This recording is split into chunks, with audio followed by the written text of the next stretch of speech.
এখন কিন্তু বাইরে চলে এসেছি আর এখন ঘোরা কিন্তু কমপ্লিট হয়ে গেছে। এবার যাব যন্তর মন্তরে। আর জানি না কোন রাস্তা দিয়ে এখন যন্তর মন্তর যাব, কিন্তু রাস্তা ঠিক জানি না, তো দেখা যাক কি হয়। এখন যন্তর মন্তরের রাস্তাতে যাচ্ছি আর দেখুন জাস্ট একটা কত বড় দরজার মধ্য দিয়ে যাচ্ছি। Hello friends, welcome back to my channel. আমি সুতৃষ্ণা চলে এলাম আপনাদের জন্য নতুন একটা ভিডিও নিয়ে। আর আজকে আগেই তো বলেছিলাম হাওয়া মহল থেকে আমরা যন্তর মন্তরে গিয়েছিলাম, তো আজকে সেই যন্তর মন্তরের ভিডিওটাই কিন্তু দেখাবো। আর তবে বেশি কিছু আগে থেকেই বলে দিচ্ছি, আমি এখানে কিন্তু আমরা গাইড নিইনি, তো তাই জন্য কিন্তু খুব সমস্যায় পড়তে হয়েছিল। তো আপনারা, আমি বলবো যে আপনারা যদি কখনো ভিজিট করে থাকেন, যন্তর মন্তরে ভিজিট করতে আসেন, তাহলে কিন্তু অবশ্যই অতি অবশ্যই গাইড নেবেন। গাইড না নিলে কিন্তু এখানে মানে কিছুই বুঝতে পারবেন না। এই যে যন্তর মন্তর, এখানে টিকিট কাটা হয়, তো টিকিট কেটে এখানে চেকিং করে আপনাকে কিন্তু ভিতরে ঢুকিয়ে দেবে। এই যে লেখাই আছে, আর এখানে কিন্তু গাইড পাওয়া যায়। আমরা কিন্তু পরে গিয়েছিলাম যে কি গাইড নেব, কিন্তু পরে অনেক টাকাই বলেছিল, তো তাই জন্য কিন্তু আমরা আর নিইনি। তবে আপনারা ওই হাওয়া মহল থেকেই যদি বুক করে থাকেন গাইড, তাহলে কিন্তু খুব ভালো হয়। তাহলে কম খরচে অনেক সব জিনিসই দেখতে পেয়ে যাবেন ভালোভাবে। অতি অবশ্যই গাইড নেওয়াটা যন্তর মন্তরের জন্য তো অবশ্যই উচিত। আর তো জয়পুরের এই যন্তর মন্তরের বিভিন্ন যে গাইডগুলো, ওদের পিছন পিছন ঘুরে ঘুরে একটু একটু করে শুনেছি, তো সেগুলোই আপনাদের সঙ্গে আজকে শেয়ার করব। বেশি কিছু জানি না, আর ভুলভাল হয়ে গেলে অবশ্যই ক্ষমা করবেন। তো আমি বলি এবার যন্তর মন্তরের ব্যাপারে কিছু। জয়পুরের প্রতিষ্ঠাতা রাজা দ্বিতীয় সোয়াই জয় সিংয়ের জ্যোতির্বিদ্যার প্রতি কিন্তু প্রচুর গভীর আগ্রহ ছিল। তো তিনি 1716 থেকে 1729 সালের মধ্যেই কিন্তু এই পর্যবেক্ষণ কেন্দ্রটি তৈরি করেন। এই যে দেখছেন, মানে এখানে যা কিছু দেখবেন এগুলো কিন্তু সব জ্যোতির্বিদ্যার জিনিসপত্র। তো যা জ্যোতির্বিদ্যা সংক্রান্ত বিভিন্ন গণনা এবং পর্যবেক্ষণ করার জন্যই কিন্তু এগুলো ব্যবহার করা হয়। আর জয়পুরের এই যন্তর মন্তর হলো একটি জ্যোতির্বিদ্যা পর্যবেক্ষণ কেন্দ্র, যা 1800 শতাব্দীতে রাজা দ্বিতীয় সোয়াই জয় সিং দ্বারা নির্মিত হয়েছিল, এবং এটি ইউনেস্কো বিশ্ব ঐতিহ্যবাহী স্থান হয়ে গেছে এখন। তো ইউনেস্কো থেকে, মানে বুঝতে পারছেন, একটা কিন্তু ওয়ার্ল্ড হেরিটেজ হয়ে গেছে। তো এখানে মোট 19টি বড় বড় যন্ত্র রয়েছে, যা বিভিন্ন গ্রহ, নক্ষত্র এবং সূর্যের গতিবিধি পর্যবেক্ষণ করতে কিন্তু ব্যবহৃত হয়। বিভিন্ন যন্ত্রপাতি দেখতে পাবেন। আর এখানে প্রথমেই বলি, আর প্রচণ্ড বড় বড় অনেক পুরনো দিনের বৃক্ষ এখানে আছে, অনেক পুরনো পুরনো নিম গাছ আছে। আর এখানে একটু এই ভিতর থেকে না জল বেরোচ্ছে, তো মানে ফোয়ারার মতো, তো সেটাই একটু দেখছিলাম। তবে এখানে কিন্তু যন্ত্রপন্ত্র এগুলো নয়, আমি দেখাবো আপনাদেরকে। আর এখানে দেখুন গাছগুলো জাস্ট মানে প্রচুর বড় বড় গাছ, আর পুরনো, অনেক পুরনো দিনের কিন্তু গাছ। নিম গাছগুলো জাস্ট দেখুন, উপরে গিয়ে অনেক শাখা প্রশাখা হয়েছে, নিচ থেকে কিন্তু কোনো ডালপালা নেই। আর এখানে এটা কিন্তু একটা মন্দির, আমরা এখানে গিয়েছিলাম। এখানে এই যে দেখুন, এটা হনুমান মন্দির বলতে পারেন, এটা হনুমানজিকে আরাধনা করা হয় এখানে। এখনও কিন্তু পুজো হচ্ছে, মানে কেউ হয়তো এখানে আছে যে যিনি এখানে পুজো করেন। তো এখানেই কিন্তু ঘুরছিলাম, আর এখানে কিন্তু প্রচুর পরিমাণ বাইরের দেশ থেকে মানুষরা ভিজিট করতে এসছে। তো এই যন্ত্রগুলো সত্যি বলতে একা একা, মানে নিজে নিজে যদি ভাবেন যে পড়ে পড়ে সব বুঝে নেব, তাহলে কিন্তু একদম ভুল ধারণা। আমাদের মতন কেস খেতে হবে আপনাদেরকে, মানে কিছুই বুঝতে পারবেন না। এগুলো বোঝালে কিন্তু খুব সুন্দরভাবে মাথায় গেঁথে যাচ্ছে। যারা গাইড আছে ওনারা কিন্তু খুব সুন্দরভাবে বুঝিয়ে দিচ্ছে। তো আমরা কিন্তু গাইডের পিছন পিছন একটু একটু করে টুকটাক করে শুনে নিয়েছি।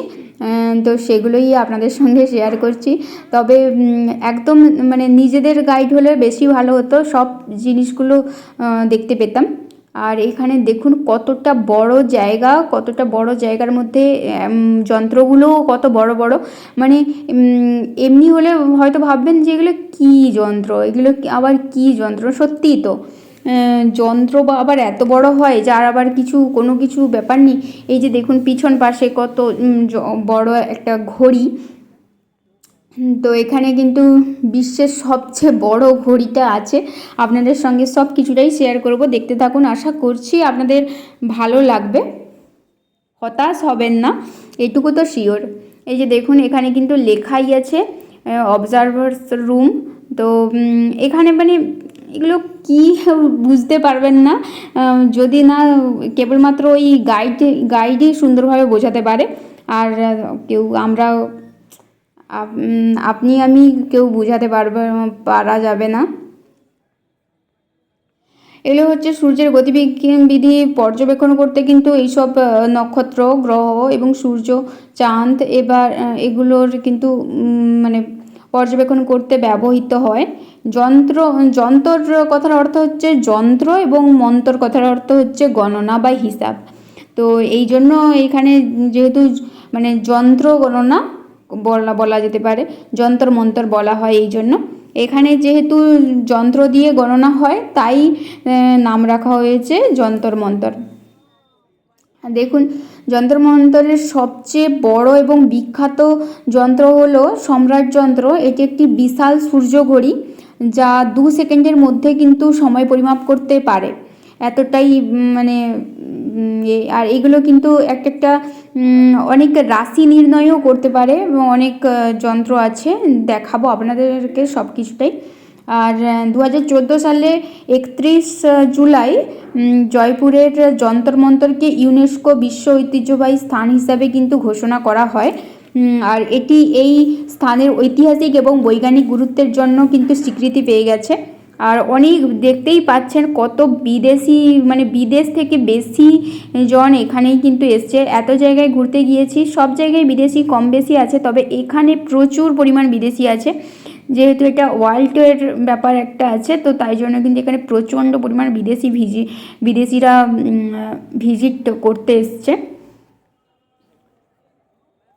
এইখানে একটু ঘোরাঘুরি করছিলাম যাতে কিছু বুঝতে পারি। ওইটা হচ্ছে সবচেয়ে বড় ঘড়ি দেখালাম। আর এগুলো হচ্ছে রাশি, বিভিন্ন রাশি এখানে কিন্তু রাশি মানে নির্ধারণ করা হয়। এই যে সিঁড়ি ফিড়ি দেওয়া আছে বলে আবার উঠার চেষ্টা হবে, তো এখানে কিন্তু লেখাই আছে যে চড়না মানা হ্যায়। আর এগুলোকে টাচও করা যাবে না, আর এখানে ওঠাও যাবে না, এরকম সব জায়গায় কিন্তু সিঁড়ি দেওয়া আছে। তো এটা কিন্তু এখানে মানে সিঁড়ি আছে বলে যে বসে পড়বেন সেরকম কিন্তু নয়, এখানে কেউই উঠছেন না, দেখতেই পাচ্ছেন, জাস্ট ভিতর থেকে দেখে আসছে কিন্তু এরকম। তো এই যে এটা মীন রাশির এটা, এই যে এখানে মাছ দেওয়া আছে, মীন রাশির তো মাছ দিয়ে চিহ্নিত করা আছে অলরেডি পাঁজিতে। তো সেই এইগুলোই আর কি। এই কেন্দ্রটি পাথর এবং অন্যান্য উপাদান ব্যবহার করেই কিন্তু তৈরি করা হয়েছে। এই যে এখানে লেখাই আছে দেখুন, এই যে এত বড় সিঁড়িটা আছে বলে কেউ আবার হয়তো ভাববেন যে উঠে পড়বো না, এখানে কিন্তু ওঠা যাবে না। এটা হচ্ছে কুম্ভ রাশির এই রকম ব্যাপার। মানে এরকম যন্ত্রগুলো জাস্ট দেখুন, এগুলো থেকে কি করে করা যায় জানি না। এটা বৃষ রাশির লেখা আছে, এগুলো থেকে কি করে রাশি নির্ণয় করা হয় আমি তো ঠিক জানি না। এটা কর্কট। এইসব এখানে খালি চোখে মহাকাশীয় বস্তু কিন্তু পর্যবেক্ষণ করা যায়। তো এটা হচ্ছে কন্যা, আর এটা নিশ্চয়ই তুলা হবে। কন্যার পাশাপাশি তো তুলা থাকে, দেখেছি যেটা। একটা যন্ত্রগুলো এত বড়, মানে অনেকটা জায়গা নিয়ে কিন্তু একটা যন্ত্র আছে, মানে অনেক বড় বড় যন্ত্র, এগুলো দিয়ে কিভাবে নির্ণয় করে ঠিক জানি না। আর এখানে কিন্তু মানে আপনাকে ঘড়ির পাশে নিয়ে যাব, তখন বুঝতে পারবেন ছোট ছোট সেই স্কেল দিয়ে কিন্তু দাগ টানা টানা আছে। তো সেগুলো থেকে কিন্তু নির্ধারণ করা যায়, এক্স্যাক্টলি মানে টাইম দেখা যায়। আমি একজন গাইডের কাছ থেকে শুনেছিলাম যেটা, আর সে কিন্তু খুব সুন্দরভাবেই উনি বুঝিয়েছিলেন। আর এইটা হচ্ছে দেখুন, এইটা হচ্ছে সেই বিশ্বের সবচেয়ে বড় ঘড়ি। তো এর নিচেও কিন্তু আমরা যাব। এই যে দেখুন, এখানে কিন্তু প্রচুর পরিমাণ বিদেশিরা এসছে আর সবাই ফটো তুলেছে। দেখুন এই যে, তো এইখান থেকে এই যে এই রকম প্রচুর মানে এইগুলো কিন্তু ওয়ার্ল্ডের বইতে নাম আছে, মানে বুঝতেই পারছেন ইউনেস্কো হয়ে গেছে এখন। এটা হচ্ছে বৃহৎ সম্রাট যন্ত্র, মানে সবচেয়ে বড়। তো এর সিঁড়িটা দিয়েই কিন্তু এই যে দেখুন, একটা যন্ত্রের ভিতরে সিঁড়ি আছে, সিঁড়ি দিয়ে আবার এতটা পর্যন্ত জায়গা আছে। এখান থেকে উঠে যাচ্ছি, এখান থেকে আবার নাকি টাইম নির্ধারণ করা যায়। মানে বুঝতেই পারছেন এখানে কীরকম ব্যাপারটা, মানে খুবই অবাস্তব লাগবে। তো 16 বছর বয়সে কিন্তু 16টি বিদেশি ভাষায় পারদর্শী ছিল এই মহারাজা সোয়াই জয় সিং। মানে উনি কত বড় মাপের একজন মানুষ ছিলেন, জাস্ট মানে ভাবলে অবাক লাগে। 27 বছর বয়সে কিন্তু বিশ্বের সেরা আর্কিটেক্ট ছিল উনি। আর ভারতের প্রথম প্ল্যান সিটি হলো জয়পুর, যেটা জয়পুর কিন্তু ওই সোয়াই জয় সিংই প্ল্যান করে বানিয়েছিল। আর 34 বছর বয়সে দুনিয়ার সেরা অ্যাস্ট্রোলজার ছিলেন সোয়াই জয় সিং। তো সোয়াই জয় সিং কিন্তু মানে অ্যাস্ট্রোলজার, খুব বড় মাপের একজন অ্যাস্ট্রোলজার ছিল। আর ছিলেন যিনি 5টি যন্ত্রমন্তর আছে, যেমন দিল্লিতে আছে, মথুরাতে আছে, বেনারসে আছে, আর উজ্জয়ন আর এই জয়পুর। তো সবগুলো যন্ত্রমন্তর কিন্তু এই মহারাজা সোয়াই জয় সিংই মানে তৈরি করেছেন। এইগুলো সবগুলোই কিন্তু বানিয়েছিলেন উনি। মানে কত বড় মাপের একজন অ্যাস্ট্রোলজার, এ থেকেই বোঝা যায়। যন্ত্রমন্তরে 19টি যন্ত্র আছে, টোটাল 19টি কিন্তু যন্ত্র আছে। আজ থেকে প্রায় 300 বছর আগে রাজা জয় সিং যন্ত্রগুলো বানিয়েছিলেন। তো সেগুলোর দ্বারা সূর্যগ্রহণ, চন্দ্রগ্রহণ, রাশিফল নির্ণয়, দূরবীন আছে। তো এত কিছু সমস্ত কিন্তু এখান থেকেই কিন্তু নির্ধারণ করা হয়। মানে টাইম থেকে শুরু করে চন্দ্রগ্রহণ, সূর্যগ্রহণ, জোয়ার ভাটা, তারপরে কি বলবো, নক্ষত্র দেখা, বিভিন্ন নক্ষত্র দেখা, সব কিছু এ টু জেড কিন্তু এখান থেকেই নির্ধারণ করা হয়। আর এই যে দেখুন, এই সম্রাট যন্ত্রর নিচটাতে আমরা এসছিলাম, তো এখান থেকে আবার উঠে যাচ্ছি। এইটা একটা যন্ত্র, এখান থেকেই কিন্তু টাইম নির্ধারণ করা যায়। মানে কিছু তো উনি যে মানে যেই মহারাজা সোয়াই জয় সিং, ওনার মধ্যে তো কিছু তো একটা ছিল, না হলে এত বুদ্ধিমান মানুষ কি করে হতে পারে যে অ্যাস্ট্রোলজার এতগুলো, শুধুমাত্র এইখানে নয় 5টা জায়গাতে যন্ত্রমন্তর তৈরি করেছেন উনি। দিল্লি, মথুরা, বেনারস, উজ্জয়ন, জয়পুর, সমস্ত জায়গাতে উনি কিন্তু যন্ত্রমন্তর তৈরি করেছেন। আর সেই সময় এত কিছু তৈরি করা, আশা করি মানে অন্য কেউ হলে হয়তো করতে পারতেন না। 1727 সালে একটি ঘড়ি বানিয়েছিলেন, যেটার দ্বারা জয়পুরের সময় নির্ণয় করা যায়। সবথেকে বড় যন্ত্রমন্তর হচ্ছে কিন্তু জয়পুরেই আছে। আর মানে 5টা যে যন্ত্রমন্তর তৈরি করেছে, ওটার মধ্যে সবথেকে বড় যন্ত্রমন্তর কিন্তু এই জয়পুরের যন্ত্রমন্তরটাই কিন্তু বড়।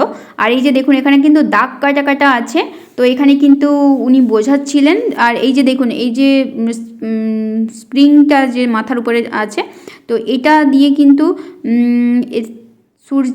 সূর্য যেভাবে এপাশ ওপাশ হবে, মানে সূর্য ওঠা থেকে শুরু করে অস্ত যাওয়া পর্যন্ত, ততটা কিন্তু এরকম মানে টাইমটা নির্ধারণ করা যাবে।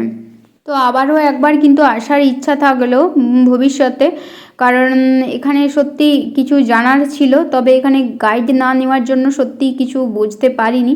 খুবই আফসোস করছি, কারণ অনেক মানে সমস্ত যন্ত্রগুলো থেকে দেখলে কিন্তু মনে হবে যে জানার ইচ্ছা হবে যে কিভাবে সূর্যগ্রহণ, চন্দ্রগ্রহণ, রাশি কিভাবে নির্ণয় করা হচ্ছে, বা বিভিন্ন নক্ষত্রকে কিভাবে দেখা যায়। তো এটা কিন্তু জানার সত্যি ইচ্ছা করবে, সবারই ইচ্ছা করবে, তো আমাদেরও ইচ্ছা করছে, কিন্তু উপায় নেই, আমরা তো গাইড নিইনি। এই যে ইনি একটা গাইড, ইনি কিন্তু বোঝাচ্ছে, তো ওনার কাছে একটু যাই, দাঁড়ান কি বলছে শুনি।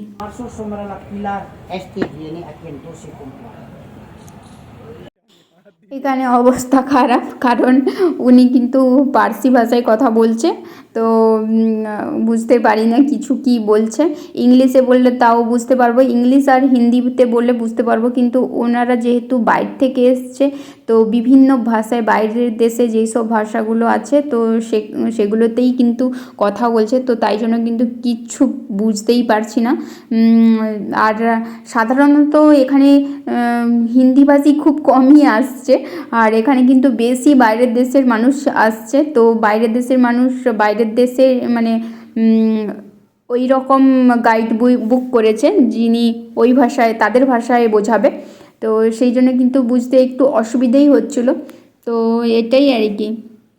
তবে এনজয় করেছি, আর নেক্সট টাইম আসার আবারও ইচ্ছে থাকলো, দেখা যাক কী হয়। তো আজকে ভিডিওটা তাহলে এখানেই শেষ করে দিচ্ছি, দেখা হচ্ছে নেক্সট কোনো ভিডিওতে। আর আপনাদের ভিডিওগুলো ভালো লেগে থাকলে তাহলে কিন্তু অবশ্যই লাইক করবেন, আর আমার চ্যানেলটিকে অবশ্যই সাবস্ক্রাইব করবেন এরকম ধরনের নতুন নতুন ভিডিওগুলো আনার জন্য। দেখা হচ্ছে নেক্সট ভিডিওতে, টাটা।